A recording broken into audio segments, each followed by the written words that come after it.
All right, so we proceed, ladies and gentlemen. This happens to be our final topic for the semester, and we will crown everything up on Thursday. But this is the final topic. We're looking at a case study of one authoritarian regime, so that we will know how the key elements, the critical junctures, the democratic ideas, and most of the theoretical issues which we learned when we were discussing authoritarian regimes. So, ladies and gentlemen, today we are going to Beijing. We're going to Beijing, which is the capital of the PRC. And that is what we're going to study today. And you can see some of the provinces, okay, territories under the PRC. Can you mention one or two of them? Any of you? Mention one or two. Yes. Anyone?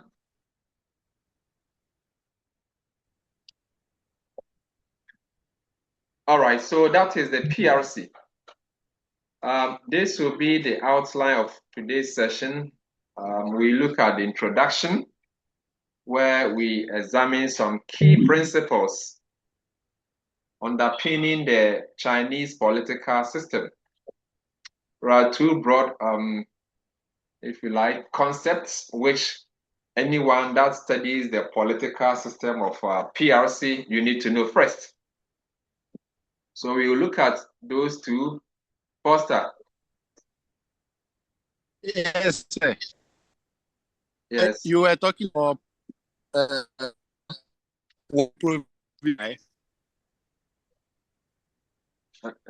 yeah, let's move on.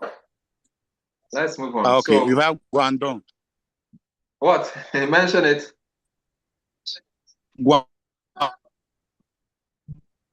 Okay, very well. Then we will look at some critical. We will look at some critical junctures. Critical junctures. Now, this is an important concept in political science. When you hear critical junctures, at least the institutional theory mention critical juncture. What is a critical juncture? We look at that. Every person here, even every comparativist here, you have some critical junctures in your life. Okay, you have a critical juncture where, you reverted from the status quo. You know the man called Paul in the Bible, right?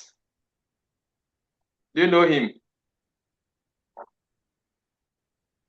Hello? Yes, sir. At first, what was his name? How was he called? Saul. Now, there was a critical juncture, which will be a crucial moment in the account of an entity, which will be a branching point where the status quo will not remain the same. It will lead to a lot of transformation, okay? What was his critical juncture?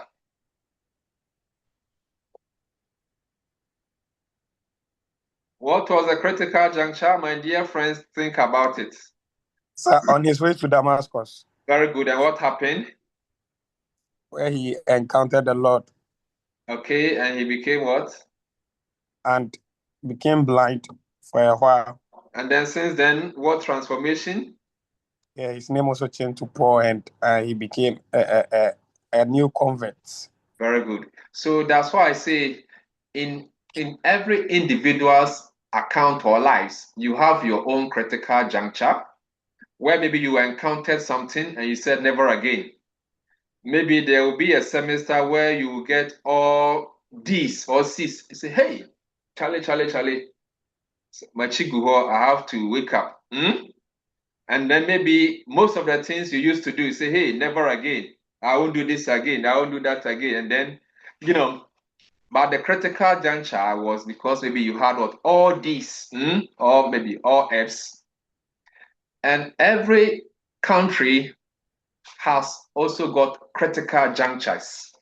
Okay, critical juncture, it could be what? As many as possible. But we look at the robust ones.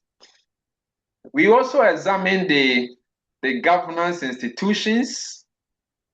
Okay, the governance institutions of the PRC, the executive, judiciary, legislature, and political parties. These are some of the things we learned when we were discussing authoritarian regimes. But today we will see how these things would apply in a typical country.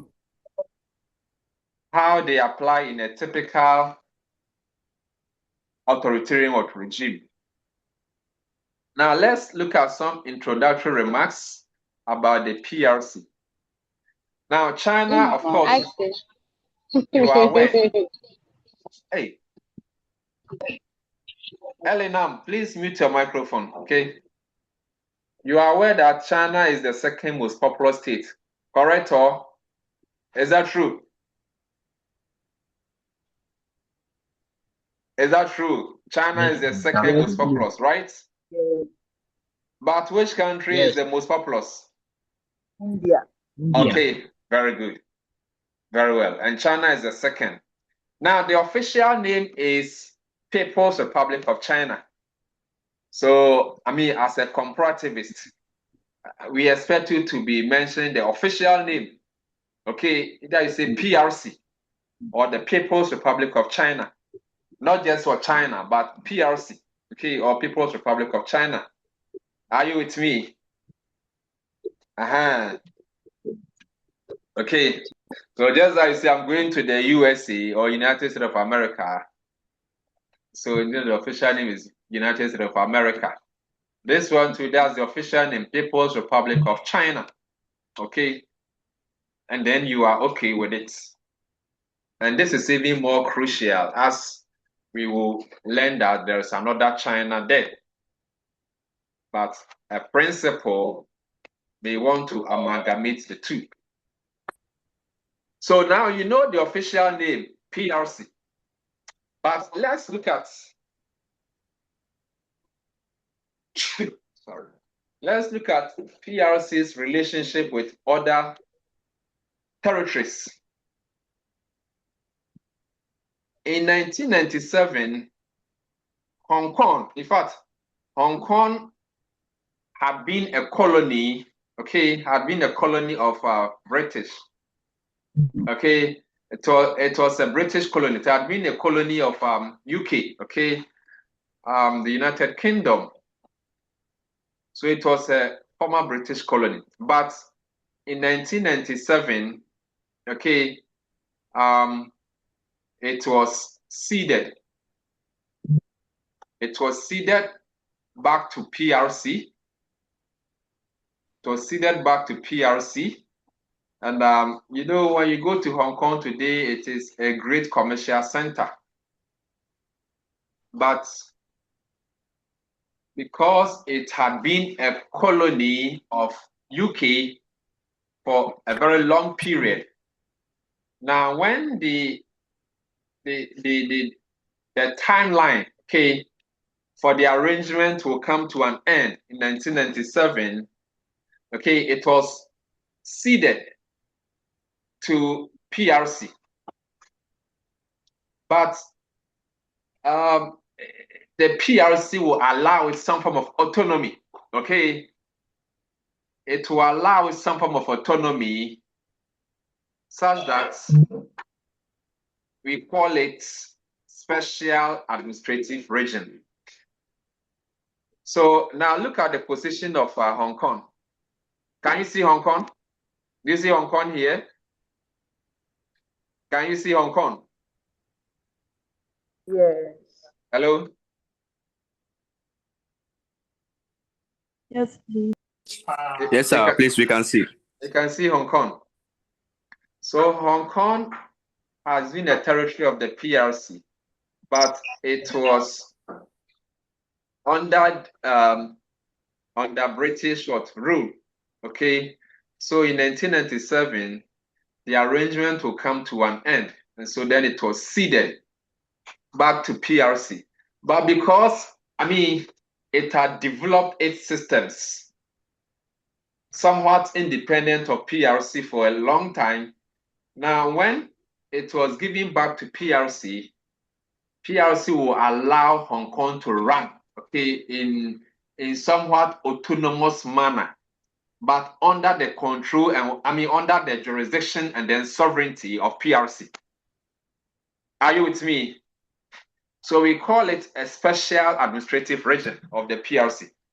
Now, Macau is also another territory, which was also, under Portuguese administration. It was a Portuguese colony. But that arrangement will also, come to an end in 1999. And so it is also giving some form of autonomy to operate, but as more or less an autonomous entity, but under the jurisdiction and then sovereignty of PRC. So these two, okay, Macau and Hong Kong, they are two territories in China, but they are allowed to operate somewhat autonomously.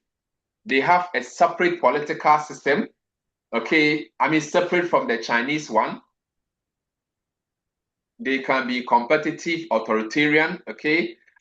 Even their economy is not socialist like that of PRC, or if you like, mainland China. That is how we call it, mainland China. Its economy is also more capitalist in nature, whilst mainland or PRC is more socialist in nature. So we call it one country, two systems. That is the concept we use for the relationship between PRC and these two administrative regions, okay? And what are the two administrative regions? I want you to mention them. What are they? Hong Kong and Macau. Hong Kong and Macau. Hong Kong and Macau.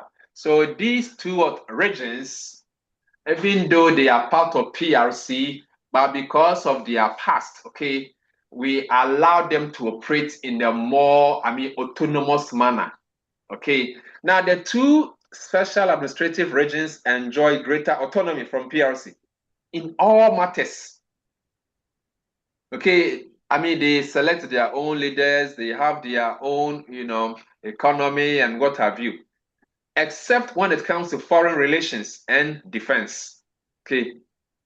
These two important things, which are the, sovereignty, hallmark of sovereignty. So PRC allows them, but when it comes to foreign relations and then defense, that one is undertaken by the PRC. Now, Beijing ultimately controls the government in both SARs, okay? Yeah. One country, two systems illustrates the relationship between Beijing and these two entities. So when you take all of them, Beijing, Hong Kong, and then Macau, okay, they are all one country, but then with two separate systems. It is a constitutional principle created by China's former leader called Deng Xiaoping. Deng Xiaoping sought to unify the nation. It means there is only one China, but specific regions like Hong Kong and Macau can keep their own capitalist economy and their own legal systems, their own political systems, instead of the mainland socialist system. That is what it means. One country, two systems. All right. So here we are. When you take each of these two elements, you can see this is the flag of PRC. Can you see the flag of PRC? Can you see it? Yes, please. This is the flag of PRC. This is the flag of Hong Kong. Okay, Hong Kong. This is the flag of Macau. Now, in effect, they all refer to one country, but then they have their separate practices. That's why they have their separate flags to suggest that, well, we have some autonomy. All right, so mainland China is socialist in nature, whilst Hong Kong and Macau more capitalist in nature. All right, so that is one country, two systems. In terms of sovereignty, Hong Kong and Macau are part of PRC. Ultimately, sovereignty rests with the central government in Beijing. Okay, political system, that's it. Ultimate sovereignty rests with central government. Meanwhile, Macau and Hong Kong retain distinctive institutional arrangements within their respective territories. Okay, and so, and then the differences, okay, we can read the differences between what this. When you take their legal system, the economic system, immigration and purpose, you can see that these two separate special administrative regions, they differ from mainland China. Okay, Hong Kong plus Macau plus China, making what one country, but each practices on different systems. Mainland is socialist in nature, alongside some distinctive systems in Hong Kong and then Macau. Okay, in that regard, when you go to Macau and Hong Kong, they are essentially or capitalist, okay, and with some distinctive systems. So that is one country, two systems. Now we have another principle. Now this principle is called the One China principle. One China principle. What is One China principle? Now the One China principle explains the relationship between the People's Republic of China and Republic of China. Okay, the One China principle explains the relationship between PRC and ROC. What do we mean by that? It means there is but one China in the world. Okay, there's only one China in the world, but in reality, we have Republic of China, which is also known as Taiwan. The capital is Taipei. And look at their map. Now, you also have the People's Republic of China, that is PRC, with the capital being Beijing. But PRC argues that, no, there is only one China. They call it One China policy or One China principle. And they argue that there is but one China in the world. Taiwan is an inalienable part of China's territory, and the government of the People's Republic of China is the sole legal government representing the whole of China. And so you see, that is the position of PRC. And now you understand why in 1975, Taiwan will lose its membership of the UN. Okay, because the PRC made it categorical that, well, Taiwan is an inalienable part of what? PRC territory. And the government of the PRC is the sole legal government representing the whole of China. That is their position. And so if you don't want to contend with them, then maybe you may disregard Taiwan in that regard. And so that is why the Economist Intelligence Unit, the Freedom House, and what have you, even if they will include Taiwan in their service, they will not declare them as independent or country. How do they classify those entities? How do they say it? How do they usually put it? All right, let's proceed. Let's look at some critical junctures. We will look at some key critical junctures in the history of the PRC. Now, from the period 221 BC to 1912, China was ruled by a series of family-based dynasties headed by an emperor. So we call that period Imperial China. And that took over 2,000 years. For over 2,000 years, PRC was under Imperial Chinese system. Under what? An emperor ruled by different dynasties. Imperial China refers to the long period in which China was governed by emperors and hereditary dynasties. Okay, and this will start from 221 BCE to 1912. Okay, 1912, which will last for 2,000 years. That is Imperial China. But there will be a critical juncture where this imperial system will come to an end. So when we talk of critical juncture, I have used this image to illustrate critical juncture. So you see, this is a status quo. Everything is normal. Well, it is being ruled by dynasties and emperor. Okay, nothing more, nothing less.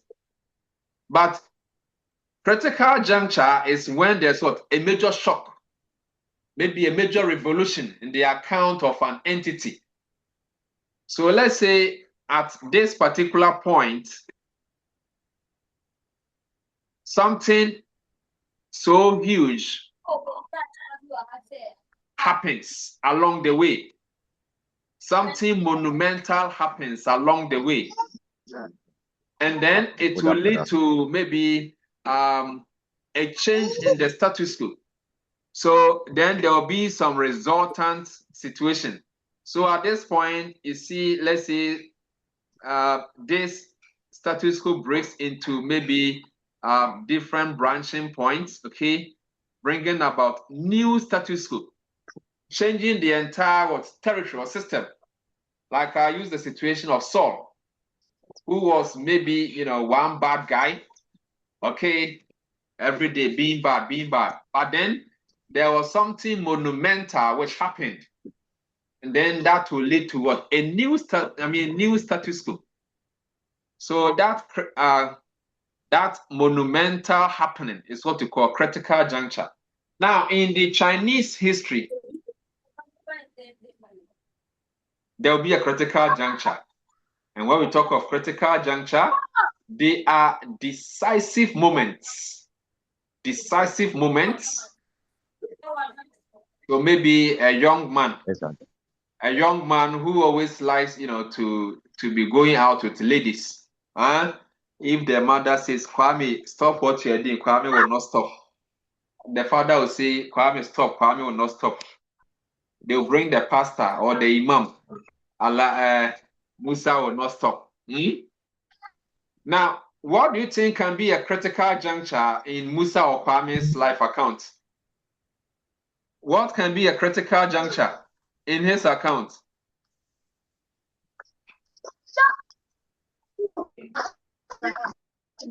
Samuelina.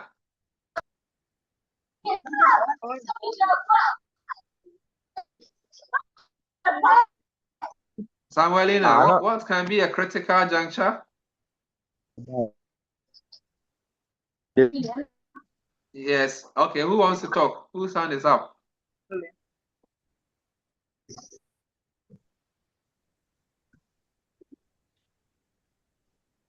Obed.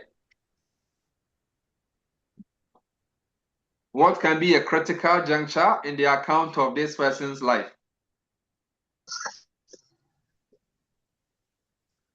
Yes, Obed. Speak up.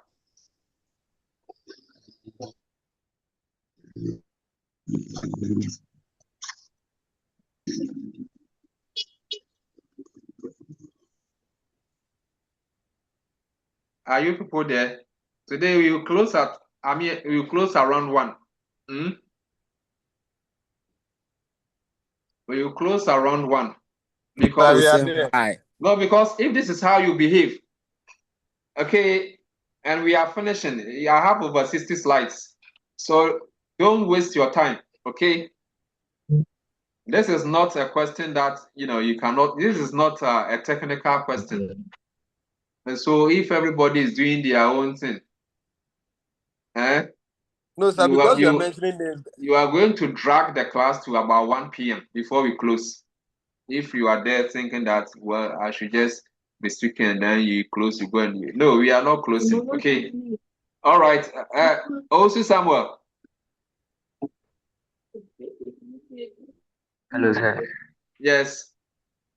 So I think Kwame's critical juncture will be when he encounters something that will lead to a change in his behavior.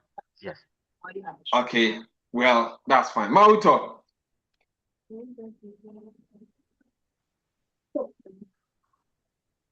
Yes, Mauto. You raise your hand. Yeah, bro. Yes. His juncture could be a case where he'll be accused of rape or maybe untimely death of the girl. Okay. Yes, that can be a critical juncture. Maybe he brings the lady to his room and then the next day the lady is unconscious. Or then they go and report that you have raped somebody. That can be a critical juncture, such that next time when he sees lady coming, he will use what the next route. He will use what the next route. All right, that's fine. Melissa, you wanted to speak, Miss Isel. Yes, Melissa.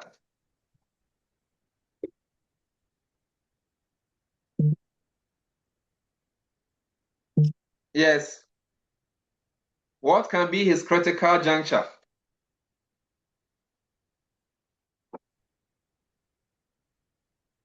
So when we talk of critical juncture, my dear friends, they are decisive moments or periods of significant change during which key political, institutional, or policy choices are made that have long-lasting consequences.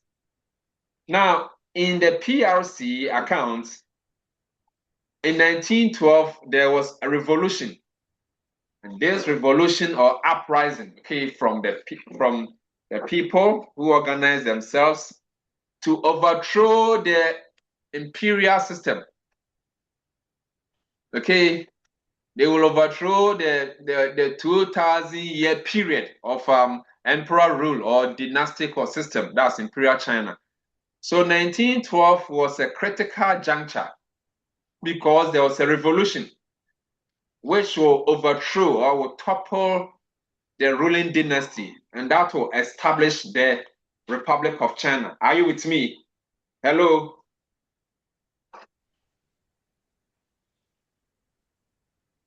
Hi, sir. Yes. So when was the Republic of China formed or established? When was the Republic of China established? Sorry? 1912. Okay, before then, what did we have? What used to exist? A dynasty. Dynasty, but we call it Imperial China, okay? Are you with me? Yes, sir. That will last for over 2,000 years. But in 1912, the Republic of China will be formed. Now, note the date very well. Which date was that? Which date was that? 1912. 1912. Now, in 1912, Republic of China will be formed with its new president, who was a medical doctor, Dr. Sun Yat-sen.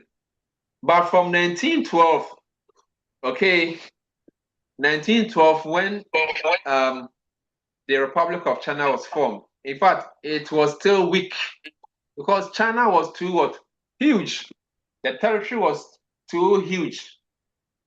So the state capacity at the time was so weak.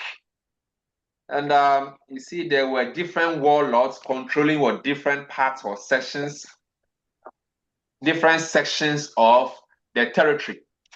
So the central government was unable to control the, entire territory. Do you remember Somalia? Hello? Do you remember Somalia? Yes, sir. Now, based on political authority, how do we classify Somalia? It's a quasi-state, right? It's a quasi-state. And we mentioned that when you go to Somalia today, the territory has been butchered. Do you remember? David Data, Yeah? please mute your microphone. When you go to Somalia, the territory has been butchered. Can you mention some authorities that control certain parts of Somalia? Mention two before we proceed. That's today we are not closing early, so you need to be fast. I want to ask you to speak quickly so that we move on. See, this course is interlinked. That's why I try to link all the topics. I'm not just lecturing, okay? We are having a conversation, putting all the courses in, all the topics in context. Can you mention some authorities that control certain portions in Somalia? Yes.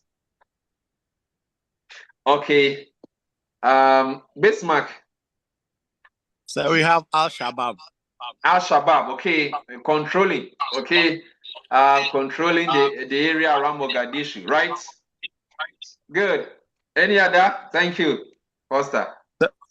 So you have Somaliland. Okay, good. Somaliland, that is a different state formed by the declarative theory. That is Somaliland. Okay, good. That is fine, right? Fantastic. So that will be the situation of Republic of China. You had different warlords, trying to control, different portions of the territory. The state capacity was weak. Okay. And you had the activities of nationalists and then communists. You see, the revolution that toppled the regime, they appointed or selected Dr. Sun Yat-sen to be the president, right? Dr. Sun Yat-sen will become the first president of the Republic of China, but that wouldn't last for a long time because, as I mentioned, different warlords, took control over different territories. So China quickly fell into a lengthy period of conflict and disintegration. But my dear friends, Dr. Sun Yat-sen, when he was made the president, he found a political party called the Nationalist Party. Okay, he established the Nationalist Party, which would be the first political party. Now, its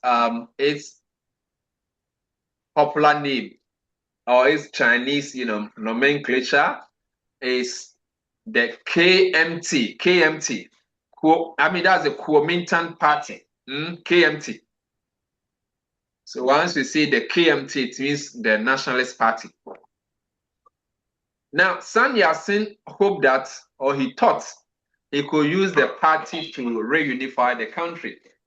But the activities of warlords who were rival military leaders, okay, were ruling large parts of the country.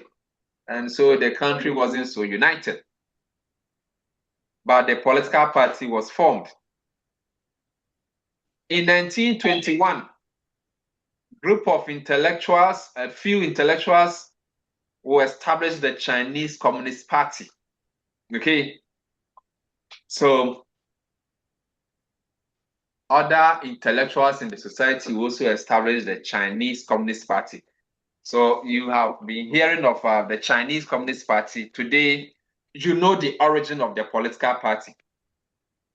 Are you there? Hello? Yeah. All right. All right. In 1927, Chiang Kai-shek, okay, will be the new leader because Dr. Sun Yat-sen will die in 1925.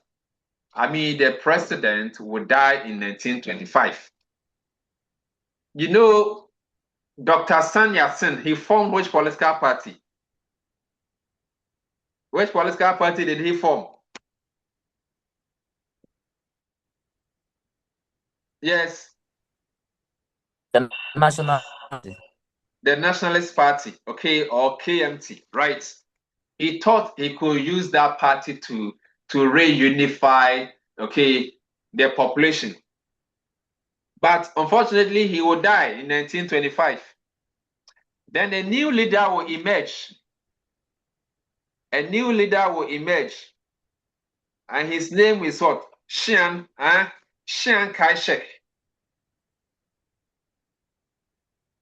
Yes, Julius. Sir, I'm confused. When you say he will die, is it predetermined death or something?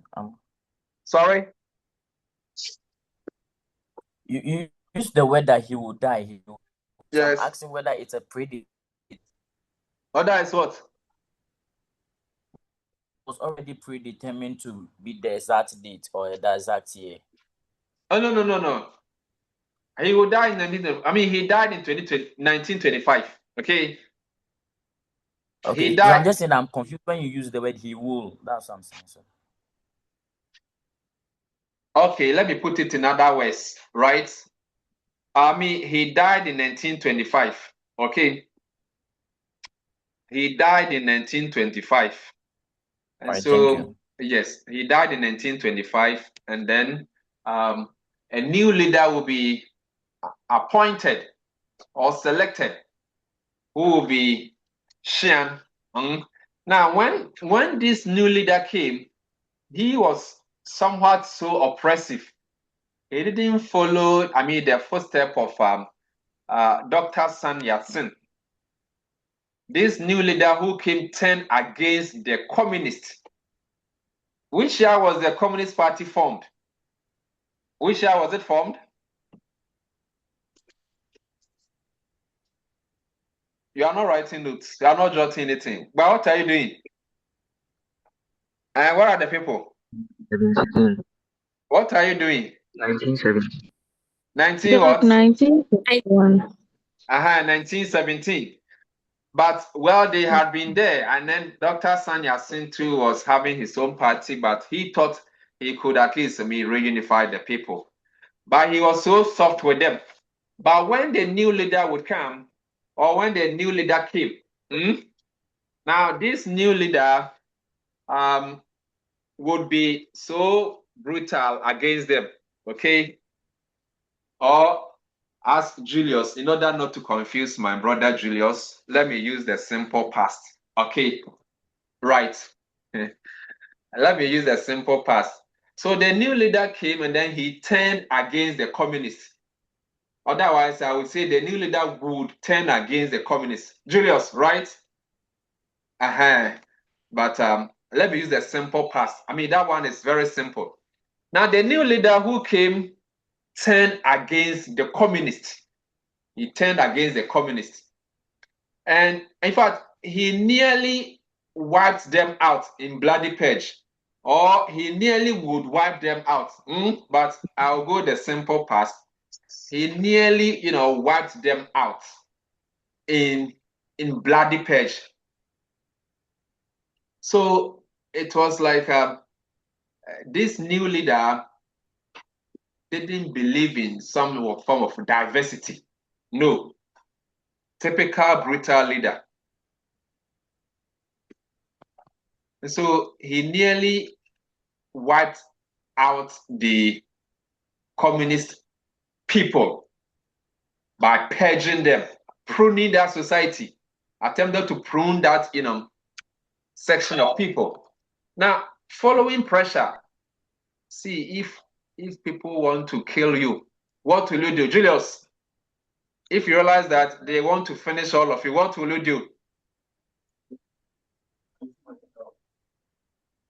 if you are in a place and then they are massacring all the people, what do you think the people will rationally do? They will find cover. You find cover. In other words, In plain language, run. you run away. Okay. But Julius is using technical language. To find cover means it either means maybe you can run and then go and organize yourself, right? And then maybe come back strongly. But let's say, yes, to be secure, you run away. You have to flee, run. So under pressure from Chiang Kai-shek's army in 1994, the communists were forced to embark on a year-long 6,000-mile journey. So they would flee in a 6,000-mile journey called the Long March. So in the Chinese history, once you hear the Long March refers to that period, okay? That 1 year long period where the communists will be compelled, to flee, run for their life. So they will run to the countryside. Now you know the countryside, right? Last week someone sang the countryside. So they will run to the villages. In other words, they run to the villages, simple past tense. They run to the hinterlands where it will be difficult for Chiang Kai-shek's army, to detect them easily. So they went to the villages and they became friends with the local farmers. See, that is why the Communist Party, they have that local touch. It is explained by the Long March, which compelled them to run to the villages. Now they became friends with the farmers. They sold their ideas, their ideology to the farmers, to the local people who became so fascinated, right, with the Communist Party and what they stood for. Now this retreat created the conditions for the eventual rise to power of Mao Zedong. So whilst they were on the run, with time, one leader called Mao Zedong, will become the leader of the communists. He will become the leader of the Communist Party, Mao Zedong. In the formation of PRC, Mao Zedong is a name that you will never forget. Anything on a PRC, you will see the name Mao Zedong. Anything on you will just small, Tokoli, please.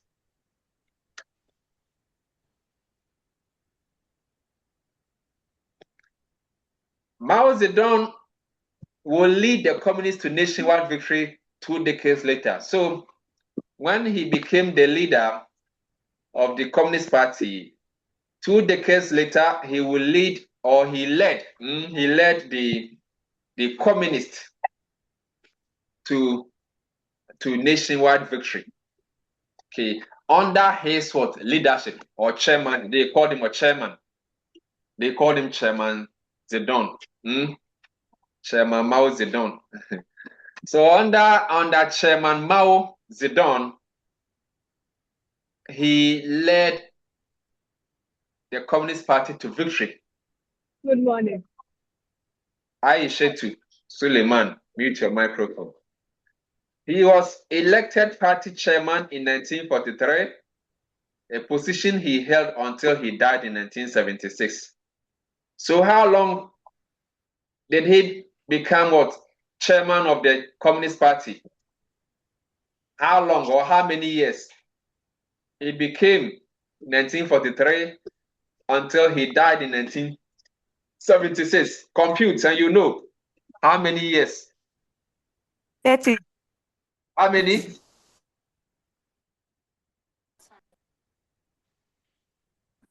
33 years. All right. So over 3 decades, he was chairman of the Communist Party. Okay. which means he will be in the position for a long time. Now, there was brutal invasion and occupation of China beginning in 1931 to 1937. This was a period Japan was so powerful, okay? Was one of the powerful states in the world.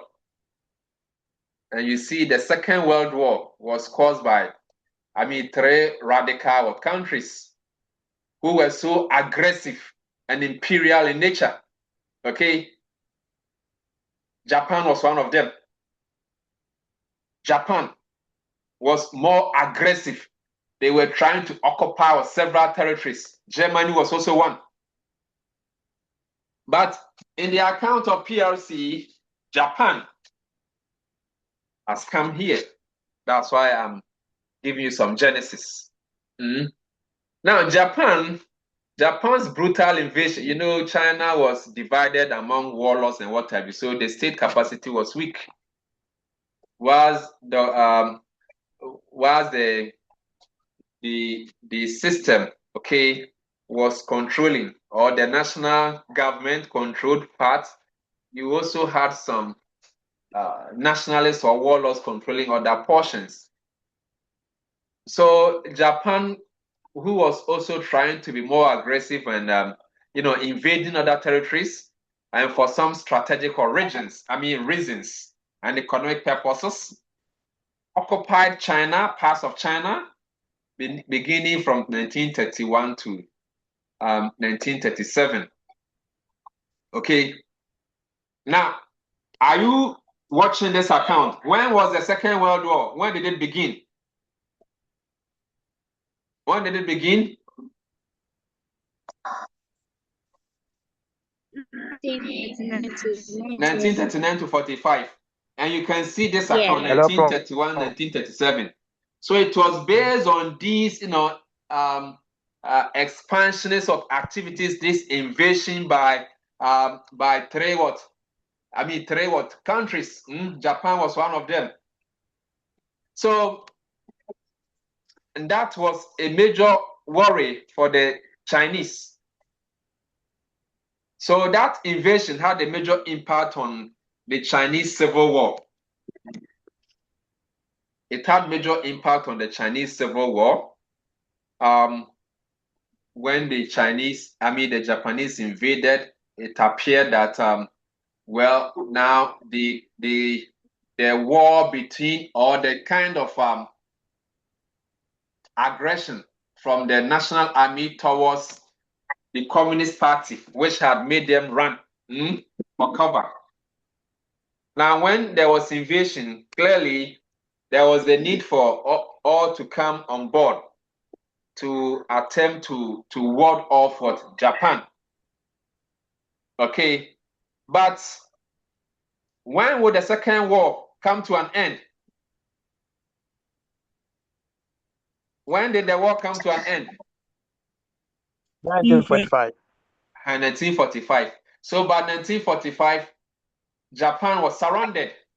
Okay, Japan surrounded.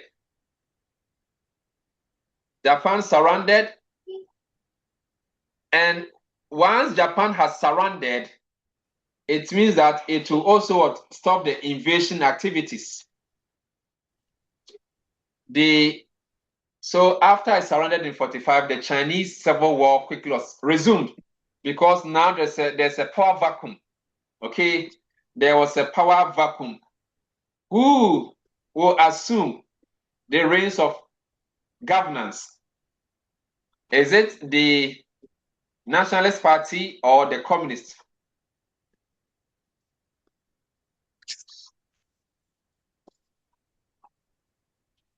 Who is making those lines on the slide? Please undo them and quickly delete them quickly. And then let's proceed. Yes. Who?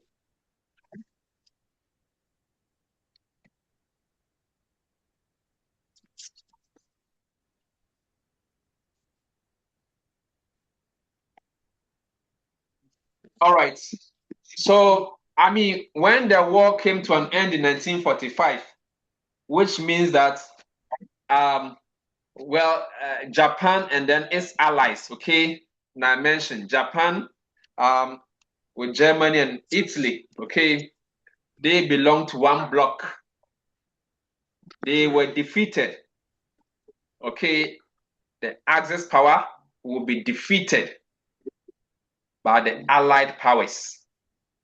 The Allied powers were essentially, US and then its allies, US and then Britain, okay, France and then, of course, Soviet Union on the other hand, plus China, okay, plus China. These Allied powers would defeat the Axis powers. The Axis powers were three expansionist states: Japan, Germany, and Italy. So they will be defeated by 1945. And so Japan surrendered and had to leave the PRC territory. And once they left, there was a power vacuum. Who rules what? China. And what were the two political parties? Yes, justice. What were the two political parties? Yes, justice. So you had the Nationalist Party, okay, who were ruling. You also had the Communist Party. So, I mean, when Japan surrendered, there was a power struggle. So the civil war was quickly resumed again between who and who? Tell me, the civil war will come between who and who? The Communists and the Communists and then the Nationalist Party. This time round, Julius, because the Communists, they had taken cover previously in their long march. They went to the hinterlands. They got more friends. They got more alliances. Okay, all the rural people, almost bought into the ideology of the Communist Party. So when the Civil War erupted, this time the Communist parties were, they were very strong. They were very strong, and they were more. They had many men to assist them. And these local farmers from the hinterlands were using guerrilla tactics. When you hear guerrilla tactics, this means they were using non-traditional means or weapons. Non-traditional means or arrows, sticks, bows and arrows, even stones and what have you. Okay, but they were able to defeat the states or the Nationalist Party. This is also because China had been part of the war, okay, the Second World War, one of the Allied powers, and also because Japan had almost killed most of the Chinese army. Bismarck, mute your microphone. Bismarck, are you part of us? No, he's not here. I'll remove him.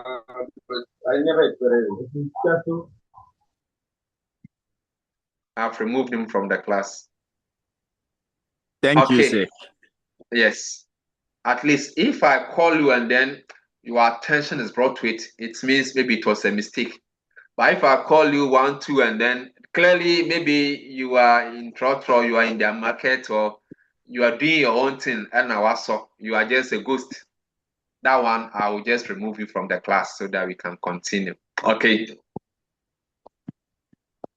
All right. So, logically or rationally, the Chinese National Army had become weak because of the long period of war and Japan invasion and their participation in the war. And so when there was a power vacuum, the Communist Party, which had gone to the hinterlands to reorganize themselves, okay, had more members from the rural areas who came strongly with somewhat guerrilla tactics, you know, they were able to defeat the Kuomintang or the Nationalist Party. Okay. All right. So Chiang Kai-shek and his supporters. Chiang Kai-shek. And who is Chiang? Who is Chiang Kai-shek? Who is he?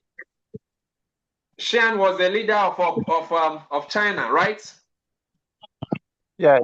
Yes, he was the leader of China, or if you like, president. When the communists were what? Were defeating them. Now, Chiang, or the president and his supporters, his national institutions, his army, and his loyal members, they will retreat. They also run for cover. They will run to the coast. So they will run all the way. So they will, can you see my cursor? Hello? Yes. So they will run all the way from mainland China, cross the sea, and then come to this island. What name can you see here? Taiwan. Taiwan. So they will come here, then they will establish, well, I mean, they will come to this territory. They came here, and then they were there. So the mainland China was left. So Chiang Kai-shek came with his army, his institutions, and whatever. Essentially, the state came to this island to settle there. So this is the original Republic of China. Are you with me? Do you understand that? Hello? So the China will run here and come and settle here. And that was in 1949, when Mao Zedong and then his Communist Party defeated Chiang Kai-shek, okay? And so in 1949, October 1, 1949, Mao Zedong declared the founding of PRC. So when they defeated Chiang Kai-shek and his army, and then they ran away to this place, the Communist Party will now establish the People's Republic of China. So that is the relationship between People's Republic of China and Republic of China. When was the Republic of China formed? Which year was it formed? Republic of China? 1912. 1912. Good. Thank you. And when was the People's Republic of China formed? When was the People's Republic of China formed? 1949. 1940. So note this very well. Okay. Note it very well. So that is the relationship between Republic of China and People's Republic of China. The capital of Republic of China today, Republic of China is Taiwan. The capital is Taipei. And then the PRC, which is the China the capital is Beijing. So that is it. And PRC calls it One China Principle, okay? One China Principle or One China Policy is the principle that there is only one China, okay? And that's Taiwan, or the Republic of China is an inalienable part or territory of PRC. Now let's look at Mao Zedong. So Mao Zedong will rise to power. Okay, will rise to power once he founded the PRC, because he was the leader of the Communist Party. The Communist Party came to power in China on a wave of popular support. Yes, it had the support of the local people, local farmers, and the ordinary people who supported them to overthrow the regime of Chiang Kai-shek. Now, between 1953 and 1957, the PRC, with the aid of Soviet Union, you see, this was the period of the Cold War. You know that after the Second World War, there was the Cold War. Okay, there was a Cold War between the U.S. and then its Western forces, and then the Soviet Union. So or with support from Soviet Union, PRC went to the far left. Okay, they implemented a centrally planned economy. They took steps towards socialism. Okay, purely centrally planned economy. Private property was almost completely eliminated through the takeover of industry by the government and the collectivization of agriculture. So it was, purely authoritarian in nature. And maybe it was almost also totalitarian in nature. Okay? Sometimes it was also closer to totalitarian in nature, but it was an extreme form of authoritarian regime where we had collectivization of agriculture, and then private property was almost completely eliminated. That was under Chairman Mao Zedong. He was so extreme. Zedong was so extreme. He was over-ambitious about development, as well as efforts to reduce inequality. Okay, so he wanted to see society as almost one. There shouldn't be some who are rich, some who are poor. So there shouldn't be any inequality, especially between urban and then rural communities. Okay. And then because of his over-ambition, he launched what we call the Great Leap Forward.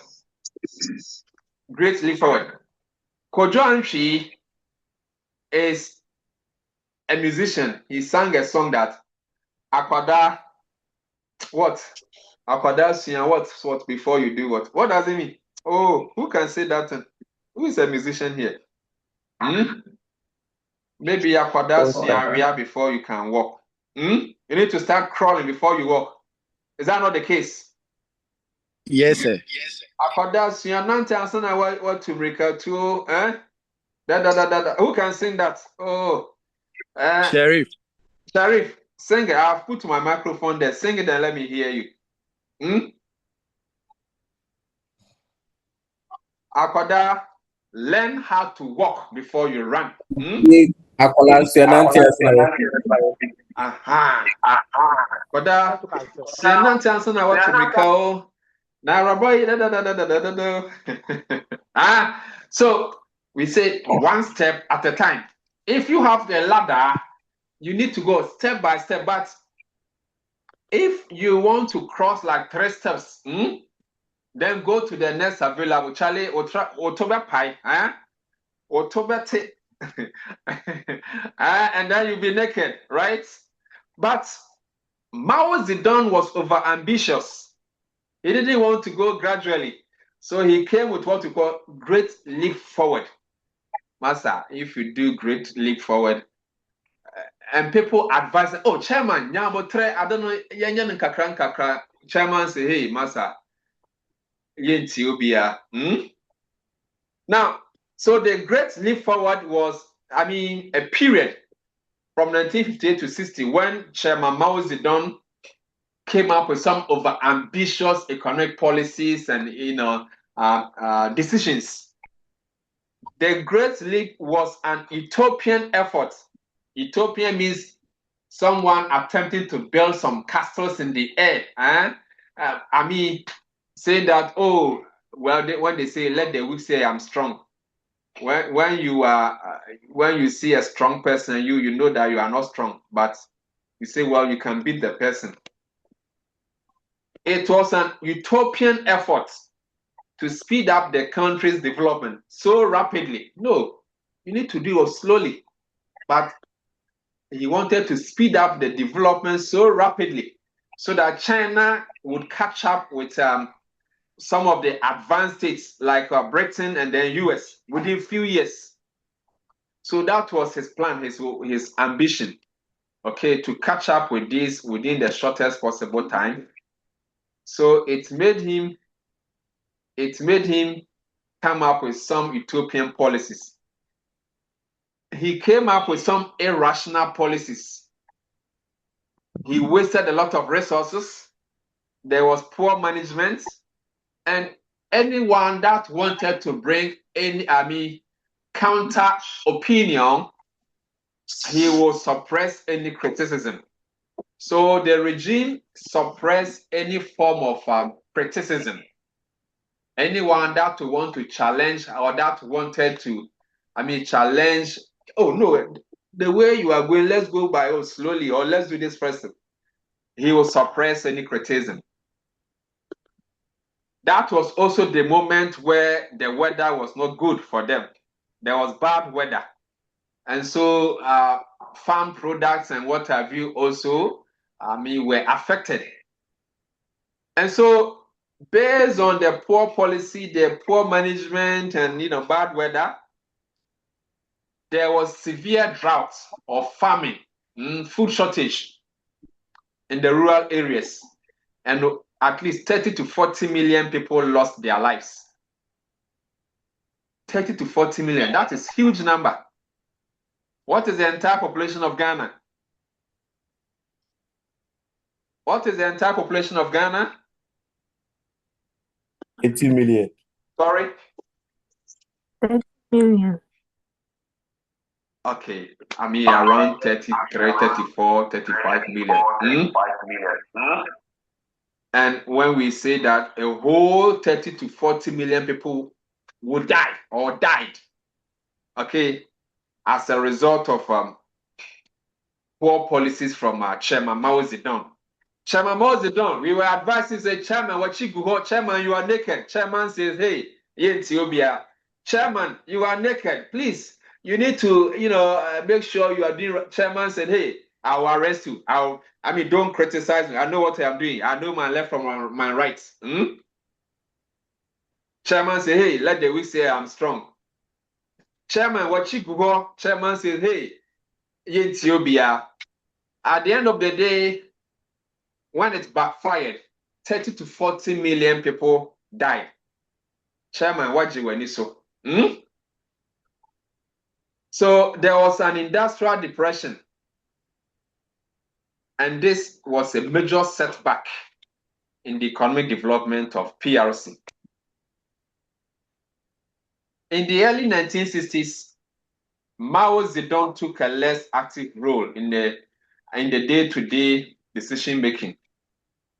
So Chairman Zedong took a backstage, okay, because Chairman Ajin Niso, Chairman Aferi. So so he brought some young men, okay, to front the administration whilst he took out a backstage. Come and sit on my lap and then be governing the affairs. So he brought two of China's top leaders at the time, Liu Shaoqi and Deng Xiaoping. Now, note these two names very well, especially Deng Xiaoping. PRC is what it is today because of Deng Xiaoping. And we will look at most of the things Deng Xiaoping will do. Now, he brought these two to revive the economy because Mao Zedong realized that he was wearing bareback. So he brought these two to help steer the affairs. Now, when these two came, they completely abandoned the radical strategy of the Great Leap, and they used a combination of government planning and then market policies. So both capitalism and then socialism to stimulate production. This approach indeed helped the Chinese economy, okay? It was able to revamp the economy, to revive the economy to be more competitive. But by the mid-1960s, Chairman Mao Zedong, gradually the ferrier was gone. But Chairman realized that these two young men that I brought, okay, it seems they are departing from my ideology of socialism. Do you realize that? So, these two young men that I brought, it seems they are going away from my ideology of socialism. They are bringing more private sector, and which is, well, even though it's revamping the economy, some people are becoming rich whilst others are poorer. those who controlled the factories, those who controlled production, factors of production, the employers were becoming richer while people were poorer. So, I mean, by mid-1960s, Mao reached the decision or conclusion that policies of Liu Shaoqi and then Deng Xiaoping had led to resurgence of elitism and inequality. And so Mao Zedong was not happy with that. And so there was what we call Great Proletarian Cultural Revolution from 1966 to 76. Now, in Ghana's history, what is significant about 1966? In Ghana? Yes. 1966. What was it? Yes, we experienced our first coup. Okay, very good. That was the period where Ghana experienced the first coup d'etat, okay, 1966. So that was also the same year that in PLC, there was the Great Proletarian Cultural Revolution. And do you know what this means? This was also more or less like a coup d'etat, okay? But essentially a revolution where the general people, the masses of the people, okay, and I mean the communists, those who were radical. You see, in every political party, you have those who are so radical. Even in religion, there are those who are radical. We call them fanatics. Or when you are reading terrorism, we call them religious fundamentalists. They are fundamentalists. So if you hear a cleric say, "Oh, go and kill people, go and do this," that is what? Religious fundamentalists. They are fundamentalists. They are so radical that they do not believe in diversity. So within the Communist Party, those who were so radical realized that, oh, no, the way Liu Shaoqi and Deng Xiaoping are bringing capitalism, no, that is not the ideology of the Communist Party. So the Great Proletarian Cultural Revolution was Mao's ideological crusade, Chairman Mao Zedong's crusade, designed to jolt China back towards its vision of true socialism. So he brought this cultural revolution, okay, to bring China back to his original vision of true socialism. Now, the main objective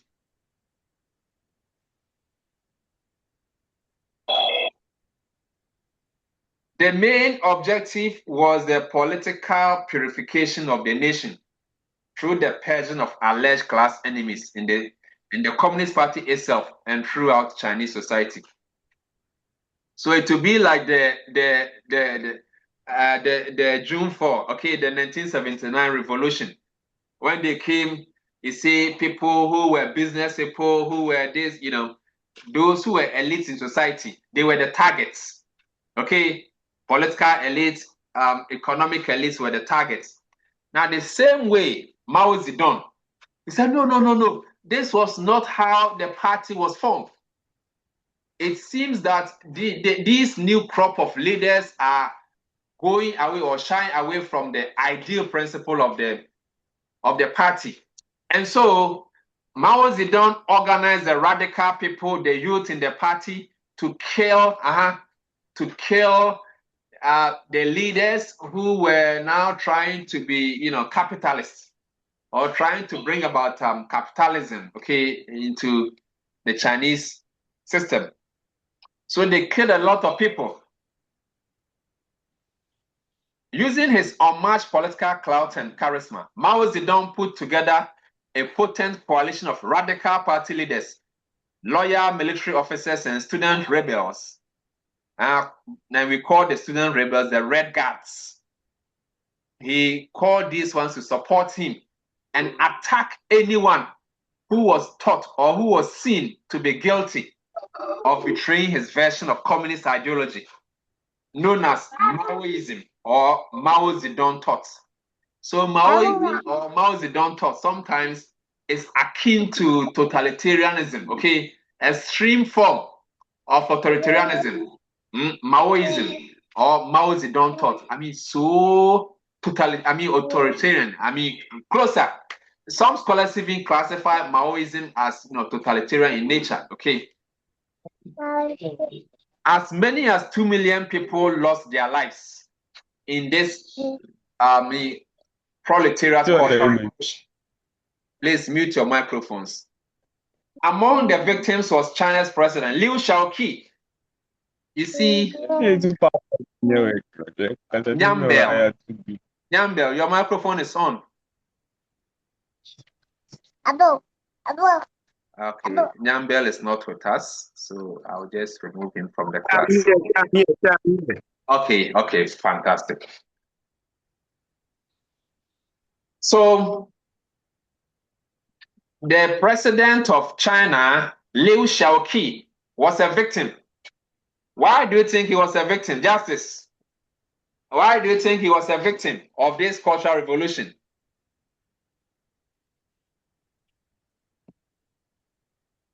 Why was he a victim? There were different ideologies. Sorry? Sorry. Yes, Julius. He was a victim because I think he was appointed by Mao, who he rather went against his policies and ideologies. Very good. So the buck stops were with the leader. All the policies, it was the president, and Liu Shaoqi was the one bringing the policy. So he was the ultimate target. Okay, so the people, the radical people, okay, they subjected him to harsh criticism, and he was beaten by the student group, the Red Guards. Do you know Yeboah-Assiamah? Yeboah-Assiamah, just technical. What did they do to their headmaster? You see, the students, they are not good. So, but these Red Guards, they beat the president, okay? They touch him small. They beat him and they imprison him without trial. And he died in the confinement, in solitary confinement, okay? He was denied medical treatment, and so he died. So he was a victim of the Cultural Revolution. Now, Mao passed, or he died in 1976. You see, if he had not died, even the revolution wouldn't have ended. The revolution took 10 years. 1966 to 1976, right? Hello, are you there? Hello? Yes. So with 10 Yes, years. Doc, we are here. Yes, 10 years until he died at age 82. So when he died, the people said, "Oh, enough is enough." How can we be in this kind of revolution for 10 years? Okay, attacking people. And so when he died, a month later, a group of relatively moderate leaders, those who were level-headed, they were not so radical, okay, within the party, they came together and then they arrested those who were radical. The so-called Gang of Four. And they were led by Mao Zedong's widow. You see, when Mao Zedong died, his widow was actively in the process of the revolution. How do we call this Jack? The lady Jack, what's her name? So, well, they arrested the Gang of Four before they could seize power. So that will mark the end of the Cultural Revolution when Mao Zedong died, and then they arrested the Gang of Four, including Mao Zedong's widow. That will stop the revolution. To repair the damage caused by the Cultural Revolution, China's new leaders restored to power many veteran officials who had been purged by Mao and the radicals. So they will restore they restored the leaders who were there before the revolution. Well, Liu Shaoqing had died from the imprisonment, but Deng Xiaoping was available, so he was restored. And this was the period from 1977 to 1997. This was the period that PRC will become PRC that we know. Okay, PRC will become a strong what?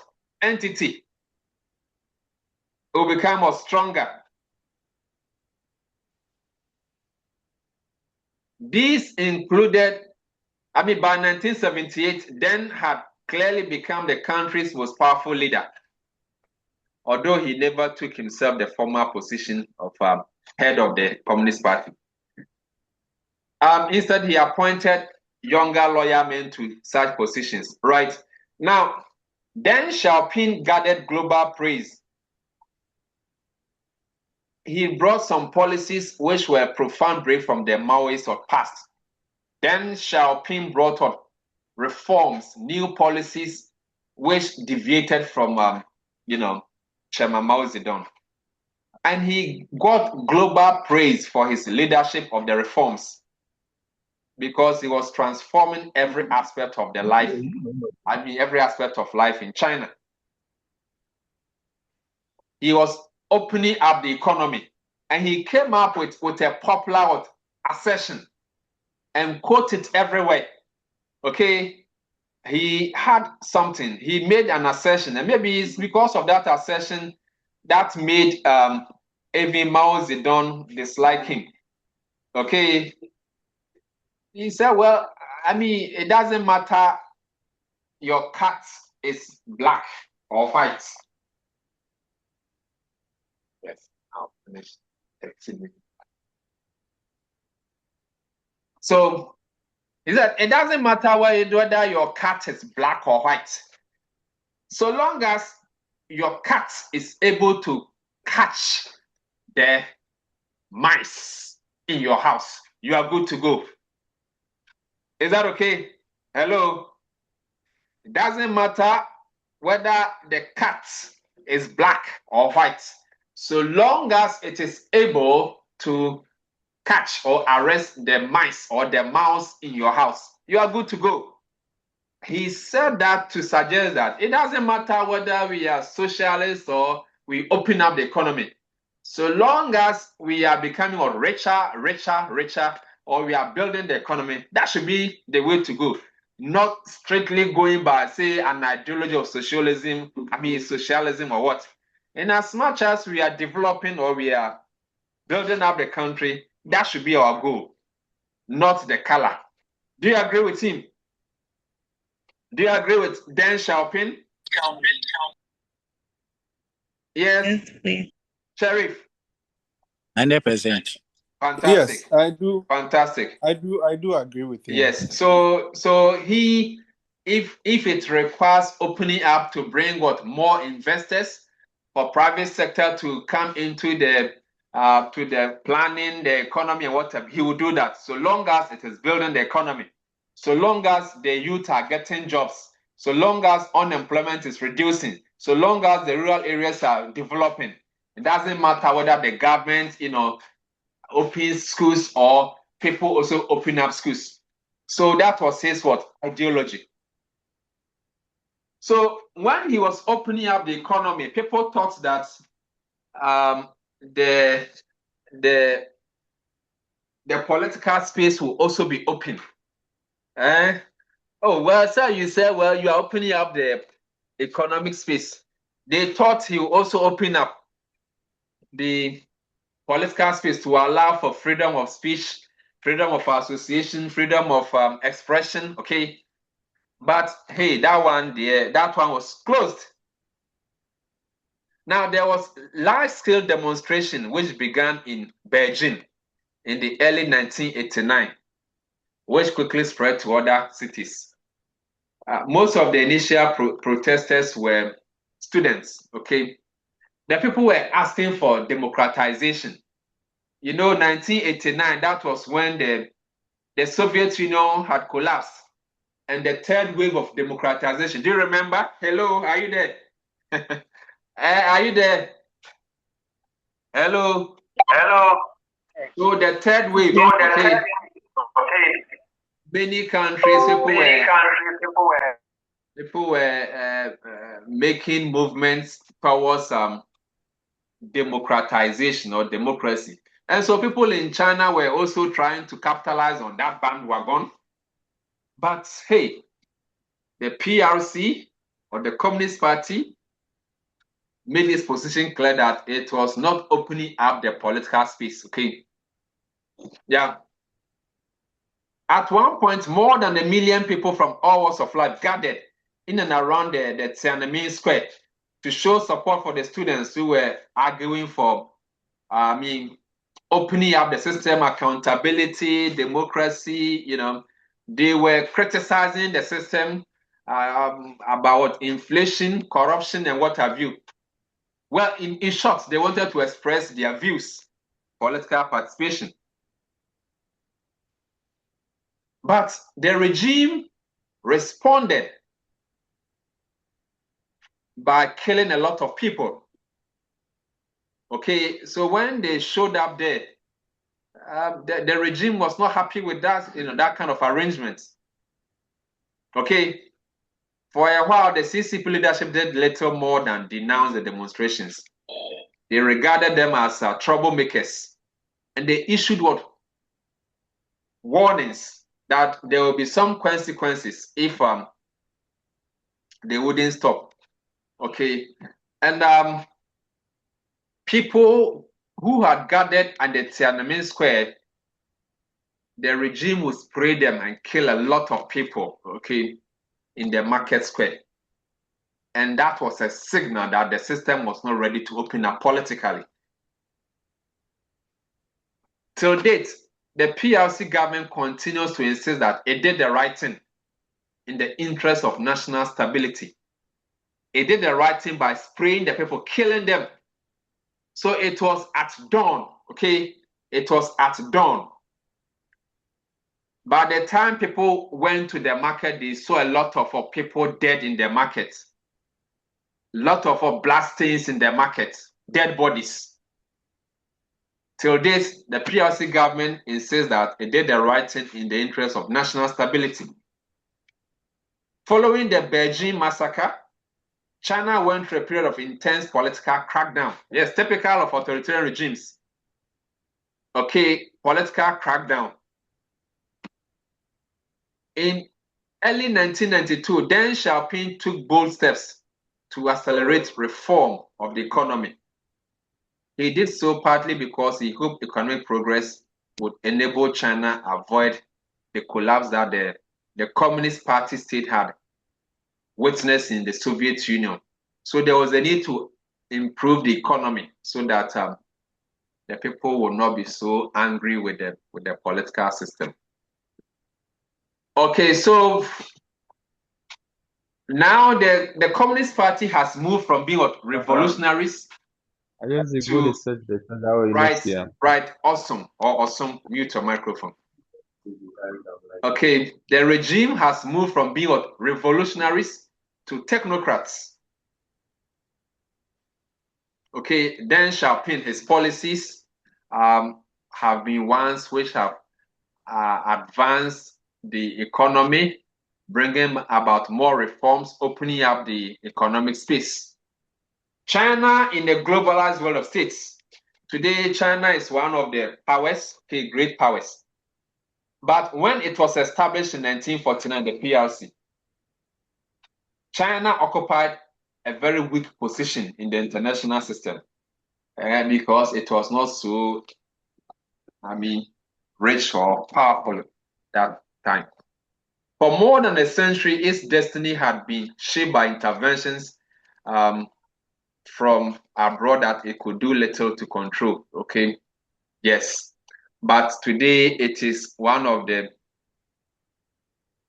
greater powers to contend with, okay? All right. Let's look at the democratic idea.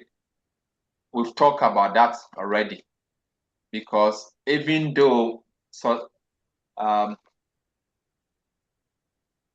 different leaders have attempted to open up the economic space. The democratic idea has not come up. Okay, there is no hope. Any hope that the democratic idea might take root in the early years. In the early years of China, maybe under Deng Xiaoping, with the burden of one party, where people thought that as the system was opening up the economy, a time will come that it will also open up the political space.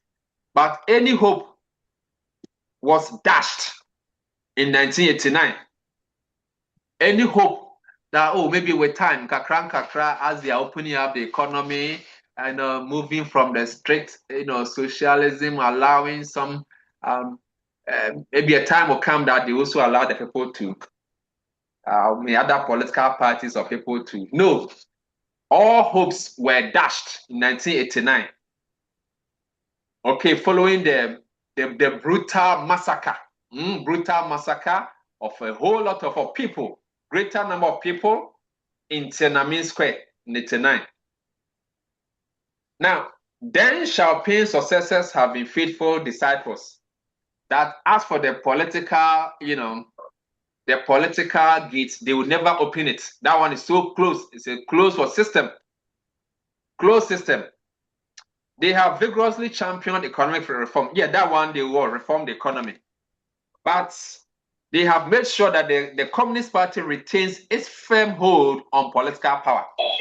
So the democratic idea, that one, no. China goes to the market. Of course, China has opened up its economic space. And this is a popular saying by Deng Xiaoping in the 60s. It doesn't matter whether a cat is white or black, as long as it catches what mice. Okay? Perhaps this was a statement he made that made old man Mao Zedong come to realize that, hey,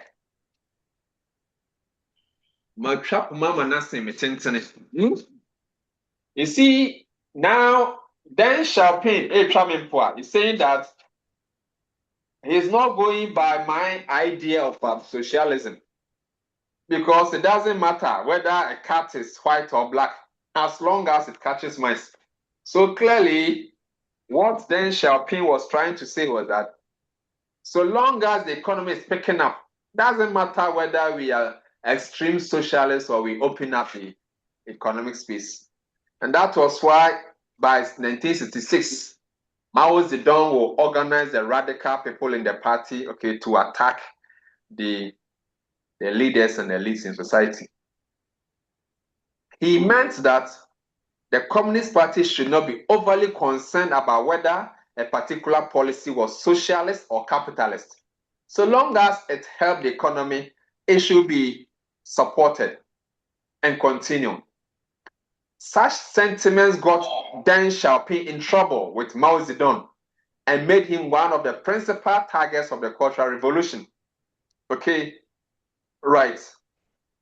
Once he emerged as China's foremost leader in the aftermath of, once he emerged after the Cultural Revolution, now Deng Xiaoping opened up. That was his philosophy. So he employed that policy of opening up the space for more investments. You see, today when you go to China, there are a lot of companies from the West that will even relocate to China. So even though you see what made in China, but maybe the company is a US company, but based in in China. That is why they are very good in production. A lot of companies have branches there because you get cheap labor, you get technocrats and what have you, and a whole lot of. It's also because the leaders knew Deng Xiaoping, so he made the economic system so attractive to investments. That is why we say China goes to markets. That is a market economy. Opening up a space for investors to come and also to trade with others, to allow private investment, not so centrally planned. He launched what he referred to as reform and opening up program. Reform and opening up program to transform the Chinese economy. So let's look at governance and policy. I mean, China is China is a communist state, okay, one-party state. So clearly, it is what? It is an authoritarian regime.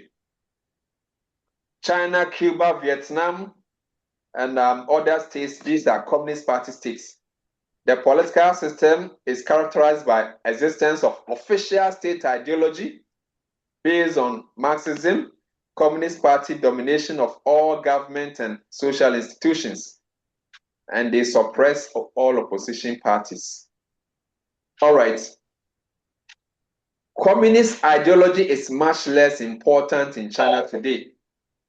Okay, today when you go to China, communist ideology is less important than it was during what?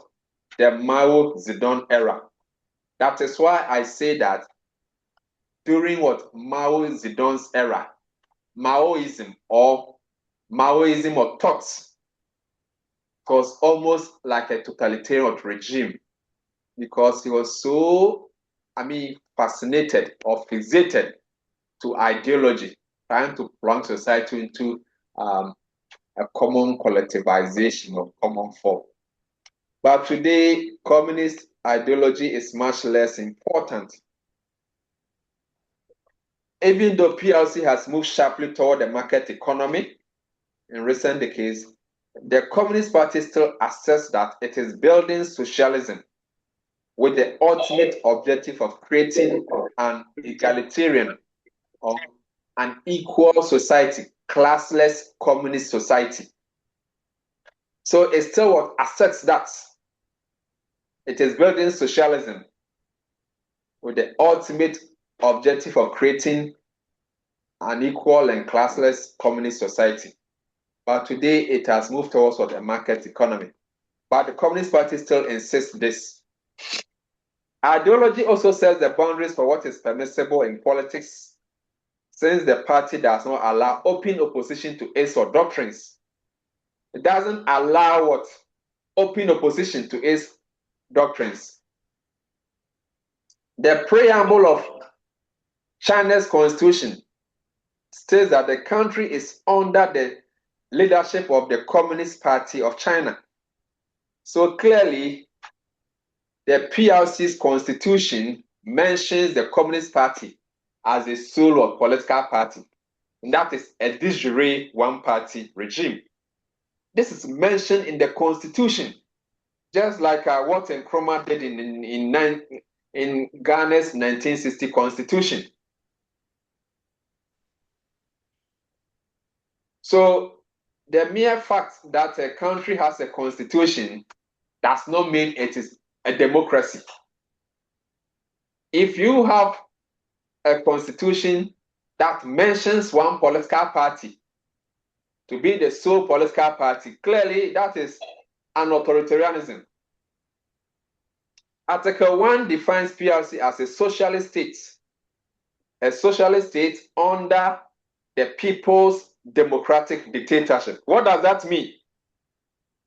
You see, last time we mentioned that their claims to legitimacy, one of them is what? Democracy. They say that is their version of democracy. So when you read Article 1 of the Constitution, it defines PRC as a socialist state under the People's Democratic Dictatorship. And this is something vague. I don't understand. What does it mean? Democratic dictatorship.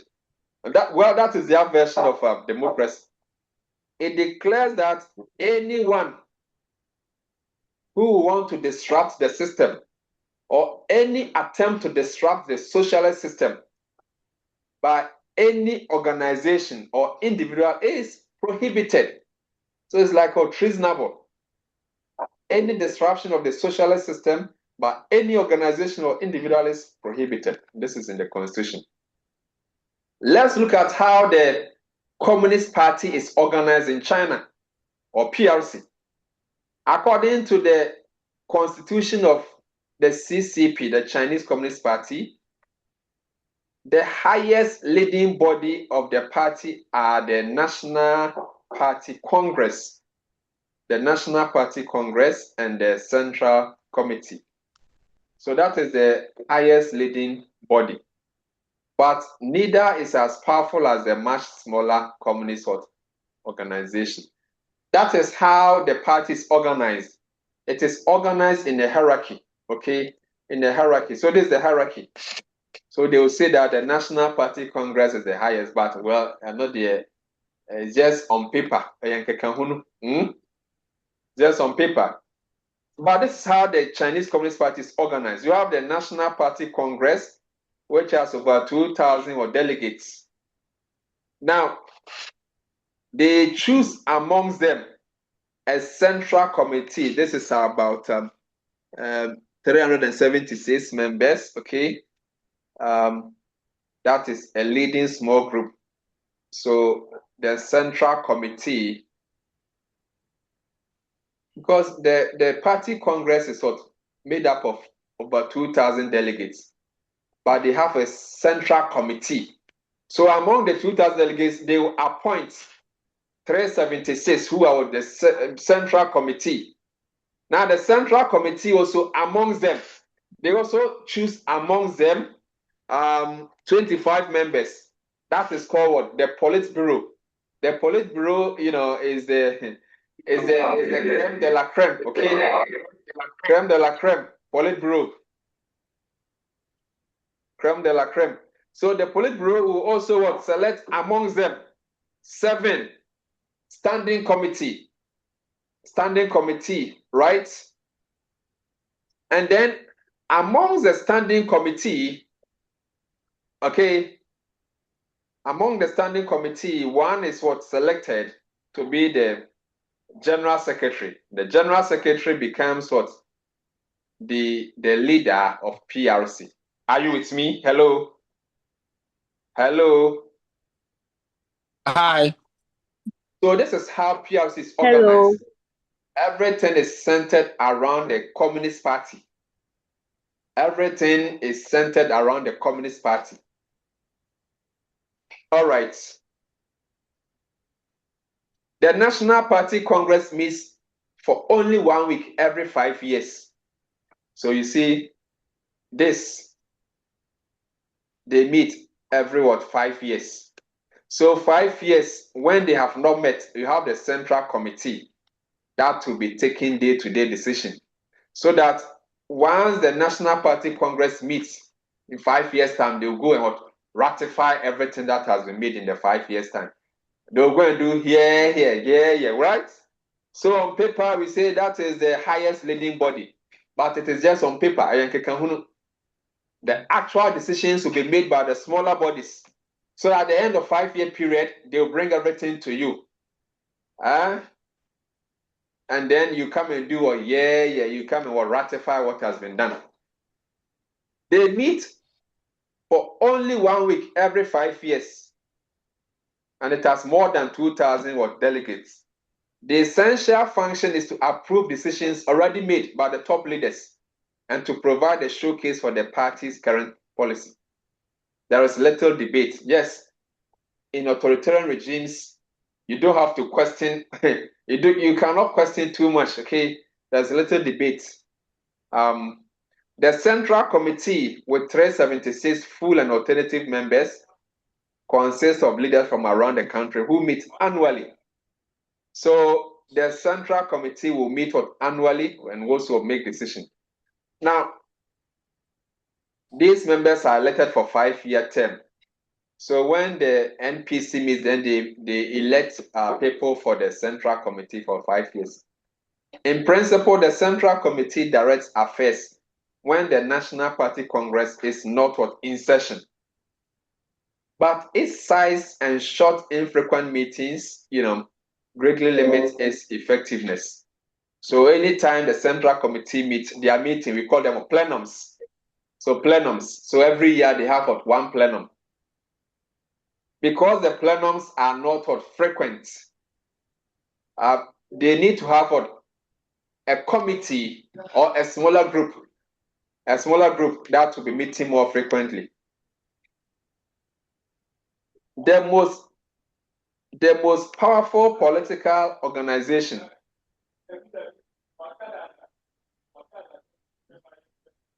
the